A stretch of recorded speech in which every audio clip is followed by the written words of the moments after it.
Space Jam: A New Legacy is the long-awaited or not very anticipated sequel to the original 1996 Space Jam.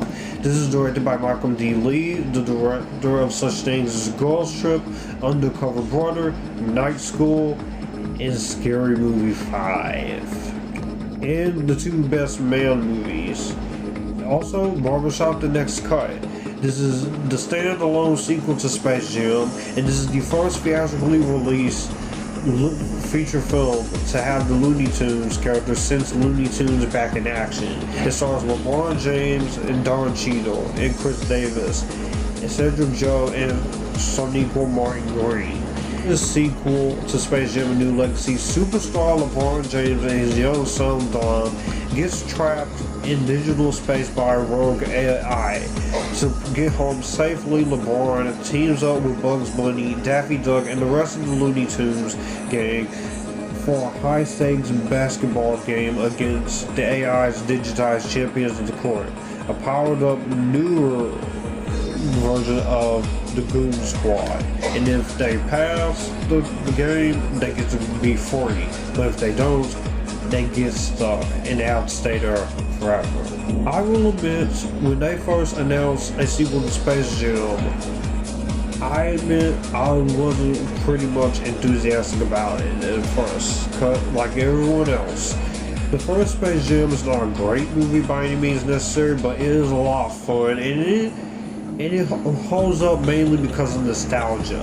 The nostalgia is what keeps it holding up. It's not a great movie, but it is a fun movie I like to watch. It is an entertaining Looney Tunes movie.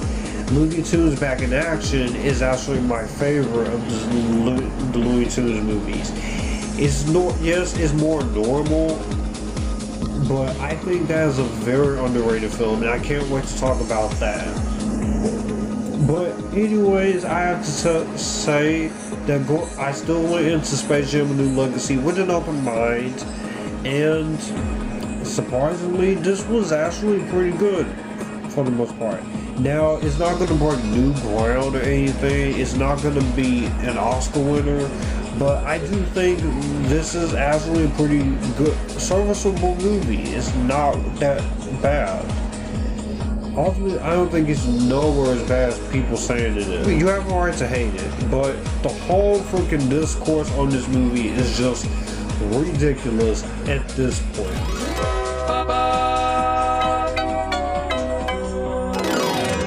First off, it's good to see the Looney Tunes back again after so long, because the last time we saw the Looney Tunes was Back in Action. So seeing them back here for a new round of Space Jam is very fun to see them back. It's great seeing them back together. As soon as Bugs Bunny comes, it is awesome. It is awesome hear him say, "What's up, Doc?" It's a new voice actor since the original voice actor Joe Lasky passed away back in 2018. But I think seeing these characters back, I think is very awesome here. It's really cool seeing the Looney Tunes back here. All of them, they are very funny, they're very cool, they're very awesome. And it's nice seeing these characters once again on the big screen. It's very fun to see the Looney Tunes there. I miss seeing them. And also the hand-drawn animation and the 3D CGI animation they use for the Looney Tunes and the Toon Wall and for when LeBron James leads the cartoon, I think it's actually really good. You can tell this is $150 million budget, and it does very well when the budget is required. It is very fun, it's very cool to see all the animation. It's very well done animation. And also, I did love the pop culture references to Warner Brothers, because this is WB's Zerververse that they're going to, the algorithm is taking over.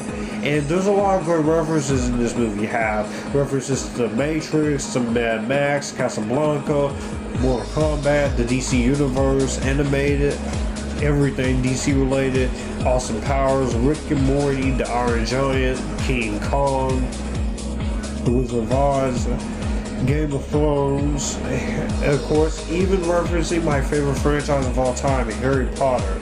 And there is a lot of different references that they got here. Yogi Bear, the Mouse, Captain Caveman, Scooby-Doo, Shaggy Rogers, the Scoob Mystery Inc. All those references in this movie is cool. So it is basically a Ready Player One scenario with a mix of Spider-Man to the Spider-Verse scenario. And I think with it plays it very well into it. Yes, there is a scene with a Clockwork Orange that didn't really need to be in here, but oh well, what can you do?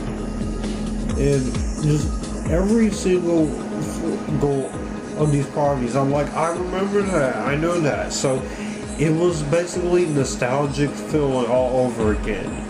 Also, from the visual standpoint and cinematography standpoint, this is a very well shot film and a very well paced film, being at 2 hours.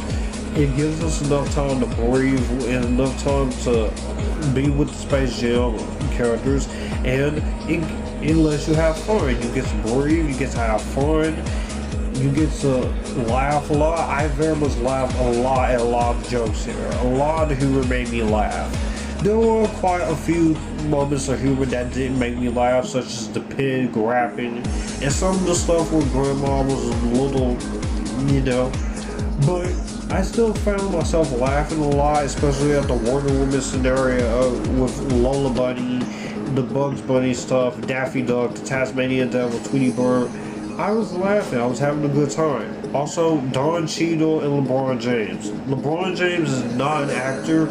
He is a professional basketball player, but I think he does a good job in what is required of him. I do prefer Michael Jordan, of course, over LeBron James in terms of who is a better actor in this movie, but I think LeBron James does a very good job in the role as himself, trying to get his son back. And when he comes on to play basketball, he plays basketball. He also has some nice basketball cameos as well. I also very much like the actor who played his son, Chris Davis. I could definitely potentially see him as Miles Morales for the Marvel Cinematic Universe if they ever choose to cast him. Also, a lot of the other characters, Lil Ray Howery, I liked him. And you also had Don Cheadle, who is just having the time of his life. He knows what kind of movie it is. He's just hamming it up in a very good way. And Sonequa Martin Green, I thought was really good in her performance as well too. She does a very good job as well. So the acting is not the greatest, but I think it's very fine. Also, the soundtrack in the movie, while not as good as the soundtrack in the first Space Jam, I think it was very, very entertaining to listen to, and you have fun with this. Yes, Pepe Le Pew is not in this movie. Fuck you, cancel culture, for doing that. But Pepe Le Pew, he's not in the movie. But it was sad when they had to remove him, because I was a bit pissed off about it. But it's more like cancer culture's fault for doing that. I'm not gonna blame Warner Bros. Or even the director.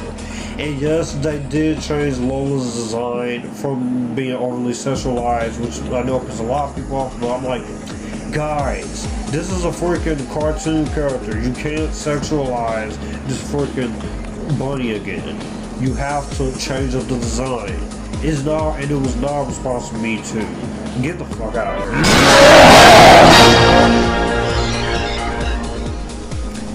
Sadly, the movie does have its issues, though, and I'm going to get into it. The villain portion is not great. The villain is not that well memorable. And even though John Shields having the time in his life, I don't really understand his plan or motivation. His motivation is just want to wipe out the entire serververse. Yes, I get what you're doing here, but I feel like this was not really the most interesting thing about it. And I also found this movie to be a bit overly nostalgic at times. And a bit, if I'm gonna be honest, I will say this, some of this product placement in the movie is a bit overindulgent for its own good. It's great having all these properties that we are familiar with in here, but there was quite a few moments I'm like, you're being way too overindulgent, Warner Brothers, and it kind of feels like a corporate sellout. Granted, it's not as bad as any of the product placement in the Emoji Movie, but this is definitely toned way down from the Emoji Movie, but it did become a bit overindulgent at times. Also, in areas, the movie is a little hokey. Like I said, the acting from LeBron James is not the greatest, and there is a lot of dialogue in the movie that is not all that great, but I felt like it could have been toned down a little bit, especially when there are far too many writers in this movie. There are way too many writers. There are 6 writers. Some of them did movies like Creed 2 and Searching, and you only need one writer. You only need 1 or 2 writers. Would have been fine. You didn't need 6 writers. It became a bit overindulgent there with the writing process, and some of the humor wasn't really that great, especially the Porky Pig rapping scene. That was not very funny. I'm like, I laughed at it unintentionally, but at the same time I was just like, no, this is too much. This is too much. And it did have a message at the end, which we see 1,000 times before, like, take interest in your child's interest. That's what I was getting at.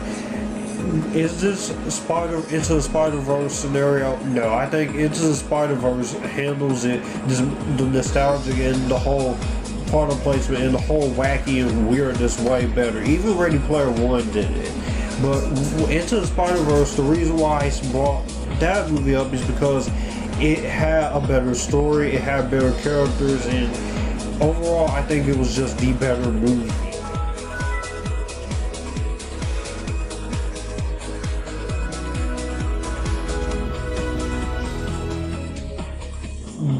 But at the end of the day, Space Jam: A New Legacy, I think this is a fine enough sequel that welcomes the Looney Tunes back in style with a lot of charm, fun moments, and a sense of nostalgia in the hearts.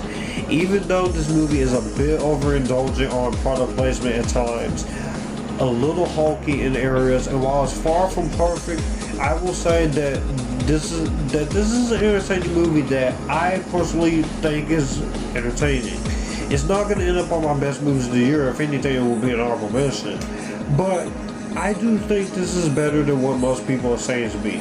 If you don't like the movie, you just don't like the movie. Just don't be throwing toxic ass hatred towards this movie, because there are people out there who like it more than me.